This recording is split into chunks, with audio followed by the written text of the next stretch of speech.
والصلاة والسلام على سيد الأنبياء والمرسلين وعلى آله الطيبين الطاهرين وعلى من تبعهم بإحسان إلى يوم الدين أما بعد. بسم الله الرحمن الرحيم. وعن سلمان رضي الله تعالى عنه قال بعض المشركين وهو يستهزئ إني لأرى صاحبكم يعلمكم حتى الخراء. قلت أجل. أمرنا ألا نستقبل القبلة ولا نستنجي بأيماننا ولا نكتفي بدون 3 أحجار ليس فيها رجيع ولا عظم. رواہ مسلم و احمد. حضرت سلمان فارسی رضی اللہ تعالیٰ عنہ فرماتے ہیں کہ بعض مشرکین نے مجھ سے مذاق کیا، بطور مذاق کے اور استہزاء کے کہنے لگے کہ ہم دیکھتے ہیں کہ جو تمہارا یہ صاحب ہے یعنی رسول اللہ صلی اللہ علیہ وسلم، ہم دیکھ رہے ہیں یہ آپ کو سکھاتے ہیں، تربیت کرتے ہیں، حتیٰ کہ استنجا بھی بتاتے ہیں، اس طرح کرنا چاہیے، اس طرح بیٹھنا چاہیے. قلت اجل، میں نے کہا ہاں بالکل صحیح ہے.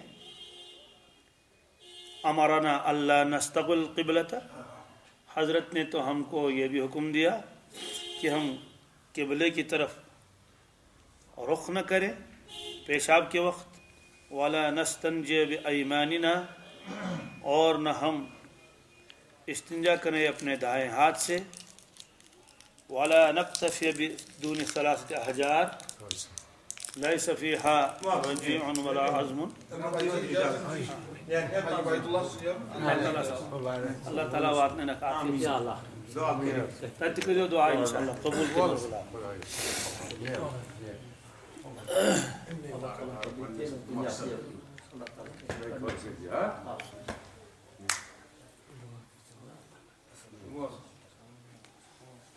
یا رسول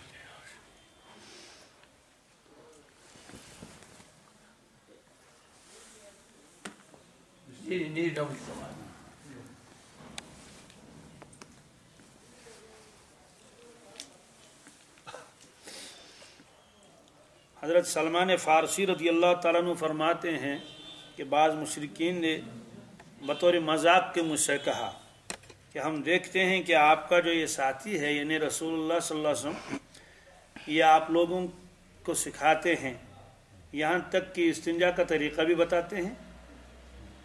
میں نے کہا ہاں بالکل صحیح ہے، استنجا کا طریقہ بھی بتاتے ہیں. اور حضرت نے ہم کو یہ بھی حکم دے دیا کہ جب تم میں سے کوئی آدمی اپنی فراغ ضرورت پوری کرنے کے لیے بیٹھے، استنجا کرنے کے لیے بیٹھے، پیشاب کرنے کے لیے بیٹھے، تو قبلے کی طرف اپنا رخ نہ کرے. اور یہ بھی حضرت نے فرمایا کہ دائیں ہاتھ سے استنجا نہ کرے، مٹی کا ڈھیلا دائیں ہاتھ سے استعمال نہ کرے، طہارت نہ کرے، دائیں ہاتھ سے استنجا نہ کرے. اور یہ ہے کہ مٹی کے ڈھیلے کم از کم 3 استعمال کر لے. اور مٹی کے ڈھیلے تو مٹی ہی کے ہونے چاہیے، گوبر نہیں ہونا چاہیے، لید نہیں ہونی چاہیے، نہ ہڈی ہونی چاہیے. اس کا ایک جواب تو یہ تھا کہ حضرت سلمان فارسی رضی اللہ تو غصے ہو جاتے اور اس سے کہتے کہ بدبخت تم اعتراض کرتے ہو ہمارے نبی صلی اللہ علیہ وسلم پر، اس طرح سے اس کے جواب دے دیتے. تو لیکن حضرت نے ایسا نہیں کیا، حکیمانہ جواب دے دیا. تو اس کی اس گستاخی کو برداشت کیا، اسے کہا بالکل صحیح ہے. حالانکہ اس نے تو بطور مذاق کے کہا تھا. مذاق کا مطلب یہ ہے کہ استہزاء کیا تھا اس نے حقارت کے طور پر کہ جس شخص کو تم نبی مانتے ہو دیکھو کیسی کیسی باتیں سکھاتے ہیں کہ استنجا یوں کرنا چاہیے اور مٹی اس طرح استعمال کرنی چاہیے اور یہ سب چیزیں. اتنا بڑا نبی ہے، اپنے آپ کو گویا وہ کہتے ہیں کہ میں پورے کائناتی نبی ہوں، چھوٹی چیزیں سکھاتا ہے تو بڑی بڑی چیزیں بتانی چاہیے، یہ چیز کیا بتانے کی ہے. تو یہ غصہ بھی دلایا اس کو، لیکن حضرت نے غصے سے اس کا جواب نہیں دیا. فرمایا بالکل صحیح ہے، سنو. اتنا ہی نہیں کہ آپ نے یہ تفصیل بھی بتا دی کہ جب استنجا کر لو تو قبلے کی طرف رخ نہ کرنا، اس کا احترام کرنا قبلے کا. اور یہ ہے کہ دائیں ہاتھ سے استنجا نہ کرنا. جب آپ پانی استعمال کرو تو دائیں ہاتھ سے नापाकी की जगह को हाथ दाएं हाथ न लगाना है, बाएं हाथ उसके लिए इस्तेमाल कर लेना। इसी तरह आपने हजरत ने फरमाया कि मिट्टी का ढेला इस्तेमाल करना चाहिए, कम से कम 3 ढेले इस्तेमाल करने चाहिए ताकि आदमी पाक हो जाए। और ये भी फरमाया कि मिट्टी के ढेले ही होने चाहिए, उसमें जो है वो गोबर नहीं होना चाहिए, गोबर और लीद इसको इस्तेमाल न करे, और न हड्डी होनी चाहिए। तो हकीमाना जवाब दे दिया, इससे वो लाजवाब हो गया। वो ये चाहता था कि शायद हजरत कुछ तेज़ जवाब दे दें और झगड़ा करने का मौका मिल जाए। वह हजरत ने उसको ये दावत दे दी कि इसमें तो ये तो कमाल है रसूलुल्लाह सल्लल्लाहु अलैहि वसल्लम का, जो तुमको ऐब जो चीज़ नज़र आती है वो तो कमाल है।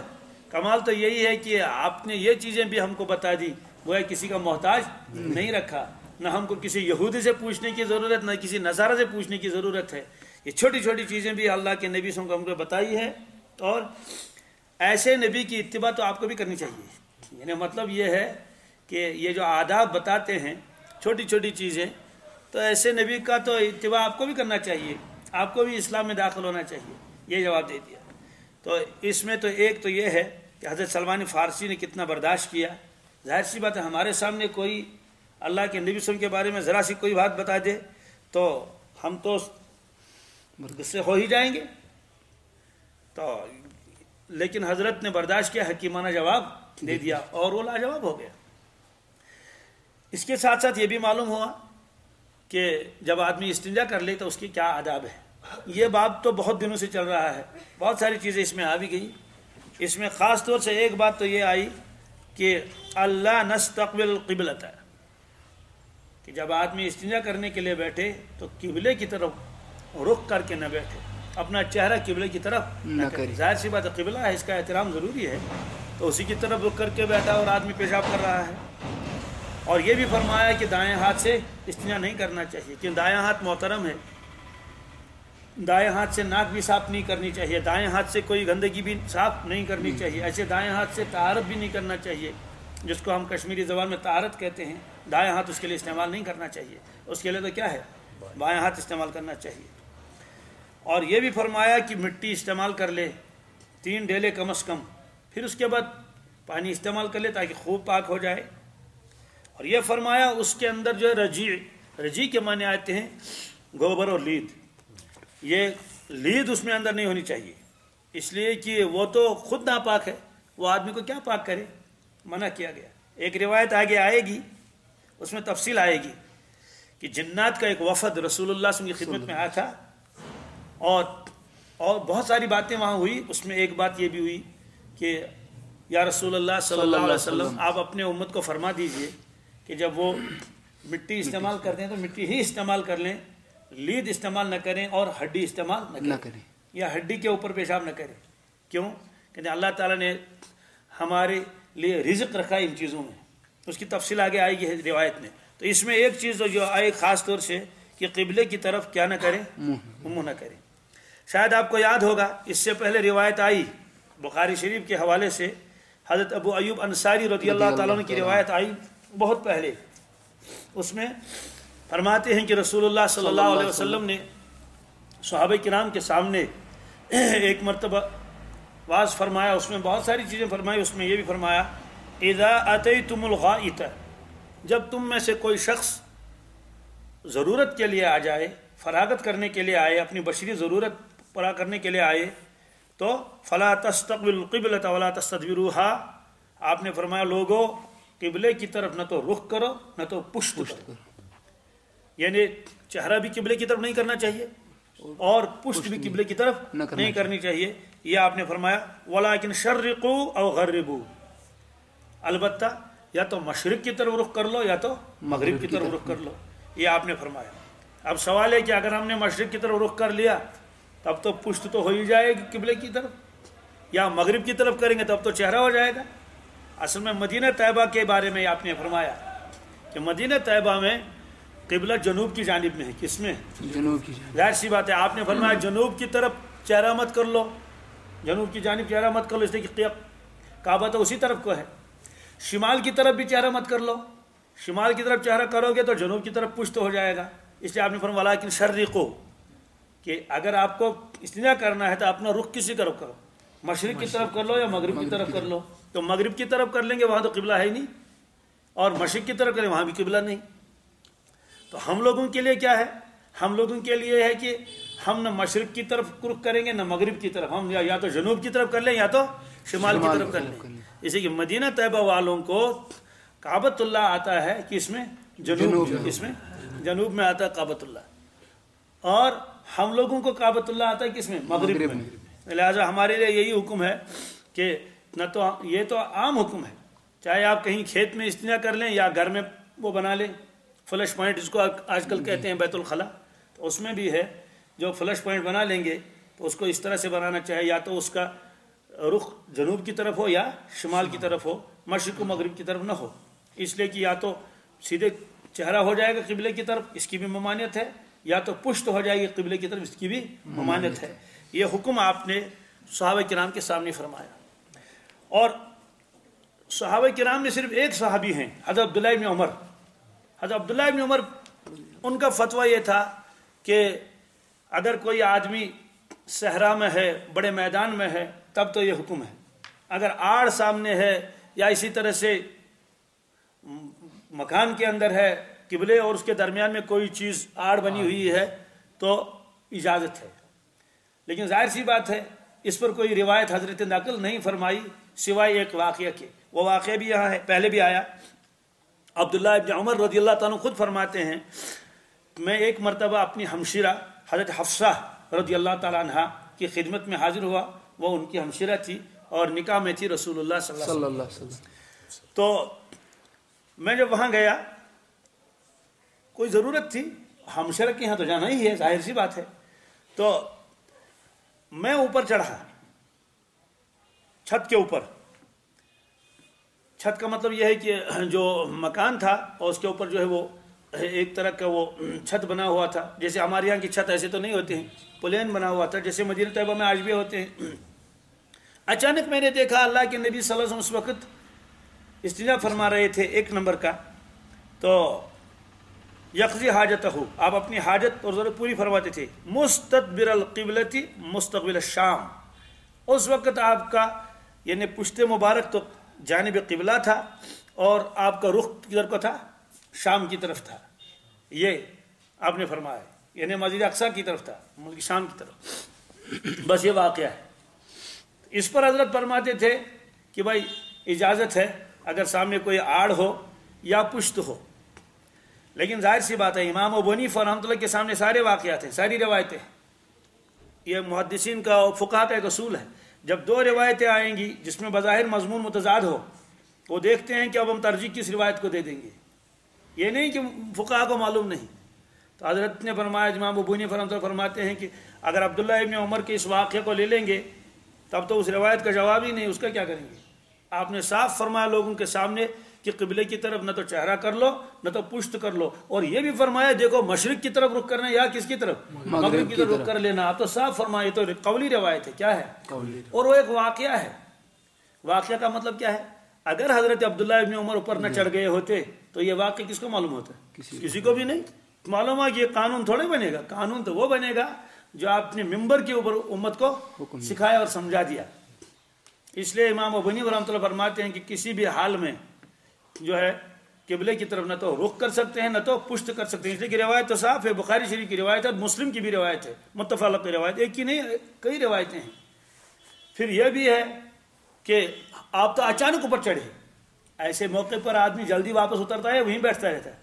بھائی آپ اچانک جائیں گے کہیں، آپ نے دیکھا کوئی استنجا کر رہا ہے تو آپ وہیں دیکھتے رہیں گے؟ آپ فوراً اپنی نگاہوں کو بچا کے واپس آئیں گے کہ مجھے اس وقت ادھر نہیں آنا چاہیے تھا. تو دیکھتے ہی واپس آئے عبداللہ ابن عمر. وہ ایک واقعہ ہے، چلو ٹھیک ہے، صحیح مانیں گے بالکل ایسا ہی تھا جیسے حضرت نے دیکھا، عبداللہ ابن عمر نے دیکھا. اولاً تو ممکن ہے کہ اندازہ بھی صحیح نہیں ہو، جلدی دیکھا واپس اترے. چلو 100% صحیح بھی کہیں گے، ہو سکتا ہے یہ اللہ کے نبی کی خصوصیات ہو، ہمارے لیے الگ حکم، ان کے لیے الگ حکم ہے. سوال کیا ایسا ہو سکتا ہے؟ امت کے لیے الگ حکم، کے لیے بلوم. ایسے بہت سارے واقعات ہیں، امت کے لیے الگ حکم ہے، رسول اللہ صلی اللہ علیہ وسلم کے لیے کیا ہے؟ الگ حکم ہے. بخاری شریف میں روایت ہے، کتنی جگہ ہے. حضرت عائشہ صدیقہ رضی اللہ تعالیٰ عنہ سے بھی روایت ہے، دوسرے صحابہ سے بھی ہے کہ रसूलुल्लाह सल्लल्लाहु अलैहि वसल्लम ने फरमाया, जब तुम में से कोई शख्स सो जाए, लेट कर सो जाए या टेक लगा कर सो जाए, बावजू था, उसके बाद अगर नमाज पढ़ना चाहे तो नया वजू बनाना पड़ेगा। और हज़रत आयशा सिद्दीक़ा रज़ियल्लाहु ताला अन्हा ने अर्ज़ किया, या रसूलल्लाह सल्लल्लाहु अलैहि वसल्लम, मैंने बहुत मरतबा देखा आप फजर की सुन्नतें पढ़ने के बाद आराम फरमाते हैं, सो जाते हैं। जब नमाज का वक्त होता है तो हज़रत बिलाल हबशी रज़ियल्लाहु ताला अन्हु आपकी खिदमत में हाजिर होते हैं और नमाज पढ़ाने के लिए आपको बुलाते हैं कि हज़रत तशरीफ़ लाइए, नमाज पढ़ाइए, और आप बिल्कुल सोए हुए रहते हैं। और ये नहीं कि सिर्फ लेट गए, रिवायतों में आता है कि जब आदमी सो जाता है तो एक आवाज़ आ जाती है, तो वो आवाज़ बराबर आ जाती थी, जिसको हम कश्मीरी ज़बान में अपनी ज़बान में खौफ कहते हैं, हल्का फुल्का एक हसीन और जमील ऐसा। तो लेकिन आप आ जाते हैं और नमाज पढ़ाते हैं। हज़रत इसकी क्या वजह है? देखिए आपने क्या फरमाया, आपने फरमाया तनाम आइना है, क्या वाला नाम क़ल्बी, बिल्कुल सही है, बिल्कुल सही है। मेरी आंखें सो जाती हैं, जिस्मानी मुबारक सो जाती है, लेकिन दिल मुबारक मेरा जागता रहता है। नींद से मेरा वज़ू नहीं टूटता है, नींद से मेरा वज़ू नहीं टूटता, आप लोगों का टूटता है। तो मालूम हुआ है कि अल्लाह के नबी वसल्लम की खुसूसियत है, आपका वज़ू नहीं टूटता था सोने से और हम लोगों का वज़ू टूट जाता है। लिहाजा हम में कोई इस वजह सो जाएगा तो वज़ू दोबारा करना पड़ेगा। यह आपने फरमाया, मालूम है कि खुसूसियत है अल्लाह के नबी सल्लल्लाहु अलैहि वसल्लम। तो इसी तरह से खुसूसियात हैं अल्लाह के नबी सल्लल्लाहु अलैहि वसल्लम की। सौमी विसाल आप रखते थे, उम्मत को मना फरमाया। सौमी विसाल का मतलब यह है कि सहरी खाली, कई दिनों तक फिर इफ्तार नहीं किया, एक दिन के साथ दूसरा दिन, तीसरा दिन, चौथा दिन मिलाते गए। सौमी विसाल उम्मत को मना फरमाया, तुम ये सौमी विसाल मत रखो। फरमाया कि उम्मत के गुरबा की मदद कर लो, ज़कात देकर, सदक़ात देकर, लेकिन साथ में भी फरमाया कि मेरे आल के लिए सदका और खैरात खाना मना है। क्या है? यह माल का मैल कुचैल है। अगर मेरे ख़ानदान का, मेरी ज़ुर्रियत का कोई शख्स गरीब होगा तो उसको ज़कात मत देना, उसको ज़कात हदाया दे सकते हैं, उसको हदिया दे सकते हैं। इस तरह बहुत सारी चीज़ें हैं। तो मुमकिन है ये खुसूसियात में से हो अल्लाह के नबी सल्लल्लाहु अलैहि वसल्लम की। इसी तरह से आपने ऊँट के ऊपर जो है वो तवाफ़ किया। आज कोई आदमी जाएगा कि ना मैं भी तो ऊँट लेकर तवाफ़ कर लूँगा, तो जाहिर सी बात है ऊँट लेकर तवाफ़ कैसे करेगा? एक शख्स गया, उसने कहा मैं भी तवाफ़ कर लूँगा, सुन्नत है। जब वहाँ तवाफ़ करने के लिए गया तो उसकी ऊँटनी ने वहाँ पेशाब भी किया, मेंगनियाँ भी की, सारा मताब ख़राब हो गया। लोगों ने कहा यार ये तूने क्या कह रहे हैं? तो मैंने तो सुन्नत पर अमल किया था। उन्होंने कहा वो तो खुसूसियत थी अल्लाह के नबी सल्लल्लाहु अलैहि वसल्लम की। जब तक आप ऊँटनी पर तवाफ़ करते रहे तो तब तक जो है वो ऊँटनी ने पेशाब पाखाना नहीं किया। असल में वहाँ अल्लाह के नबी को वो दिखाना था, वरना तवाफ़ी ज़ियारत आपने ऊँट के ऊपर नहीं किया। इसको भी ध्यान में रखिए। हाँ, आपने यो नफली तवाफ़ की तो गुंजाइश थे और जब आदमी बीमार हो वगैरह हो, लेकिन तवाफ़ी ज़ियारत, तवाफ़ी अलविदा आपने क्या किया? पैदल किया। तो असल में आपको दिखाना भी था उस वक्त एक मौके के ऊपर। तो बहरहाल बहुत सारी चीज़ें जो खुसूसियात हैं अल्लाह के नबी सल्लल्लाहु अलैहि वसल्लम की, तो वो आप ही के साथ मुतल्लिक़ रहेगी। ऐसे कुरान पाक में है कि 4 निकाह कर सकता है उम्मती, 5वीं की इजाज़त नहीं। लेकिन देख लीजिए अल्लाह के नबी सल्लल्लाहु अलैहि वसल्लम के कितने निकाह थे? 11 निकाह थे। आपको अल्लाह ने पाबंदी नहीं लगाई कि आप 4 के बाद 5 नहीं कर सकते। इसी तरह से कुरान पाक में एक आयत है, उसमें यह है कि अगर कोई खातून आए और अपने आप को बख्श दे अल्लाह के नबी सल्लल्लाहु अलैहि वसल्लम के, अपने नफ्स को बख्श दे, इन वहबत नफ्सा लिन्नबी इन अरादन नबी अन यस्तनकिहा खालिसतन लक मिन दुनिल मुमिनीन।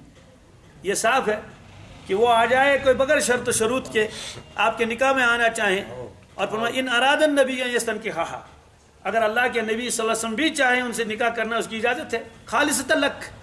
लेकिन ये हुक्म सिर्फ आपके लिए, मिन दुनिल मुमिनीन, मुमिनीन के लिए हुक्म नहीं है। तो बहरहाल इस रिवायत को कानून नहीं बना सकते। क्या हज़रत अब्दुल्लाह इब्न उमर ने देखा कि अल्लाह के नबी सल्लल्लाहु अलैहि वसल्लम अपने हुजरे मुबारक के छत के ऊपर चढ़े हुए थे और आप उस वक़्त इस्तिंजा फरमा रहे थे और आपका चेहरे मुबारक और रुख जानिब शाम था, और उस वक़्त जो है वो पुश्त हो जाती किसकी तरफ? क़िबले की तरफ। तो इस रिवायत को अगर हम कानून बनाएंगे तो उस रिवायत के साथ ये टकरा जाएगा सारी रिवायतों के साथ। इसलिए अब्दुल्लाह इब्न उमर रज़ियल्लाहु के फतवा को जो है बहुत सारे हजरात ने नहीं लिया। फरमाया कि हजरत का तो अपना इज्तिहाद है, इसलिए इसको कानून नहीं बना सकते। कानून तो वही है जो अल्लाह के नबी ने सब लोगों के सामने फरमाया। आपने ये नहीं फरमाया कि ठीक है पुश्त कर लो, क़िबले की तरफ रुख न करना, वरना ये क्यों फरमाते आप साफ फरमाया फला तस्तकबिलुल क़िबलत, क़िबले की तरफ अपना चेहरा न करना, वला तस्तदबिरुहा, और क़िबले की तरफ ने पुष्ट भी न करना, वलाकिन शर्रिकू औ गर्रिबू, वो लेकिन या तो मशरिक की तरफ क्या कर लो, अपना रुख करो इस्तिंजा के वक्त, या तो मगरिब की तरफ। ये तो साफ रिवायत है और मजबूत रिवायत है। ये रिवायत बुखारी शरीफ में भी और मुस्लिम शरीफ में भी है, और ये कौली रिवायत है। क्या कौली रिवायत ज़्यादा मजबूत होती है फ़ैली रिवायत के मुकाबले में, इसलिए कौल का तो सब ने सुन लिया, लेकिन फ़ैली रिवायत में एहतिमालात बहुत हो सकते हैं। और वो रिवायत तो नहीं है, एक ऐसा वाक़या है जो इत्तिफाकन ज़ाहिर हुआ, और अगर अब्दुल्ला इब्न उमर वहाँ तशरीफ़ न ले जाते तो किसको मालूम होता? किसी को भी मालूम नहीं होता। तो मालूम यह हुआ कि अगर उम्मत को यही बताना मकसद होता तो मिंबर शरीफ पर आकर आप साफ हुक्म फरमाते उम्मत को कि भाई आप किबले की तरफ रुख न करना, अलबत्ता पुष्ट कर सकते हैं, लेकिन आपने ऐसा नहीं फरमाया। इसमें बहुत कोताही होती है। क्या कोताही होती है?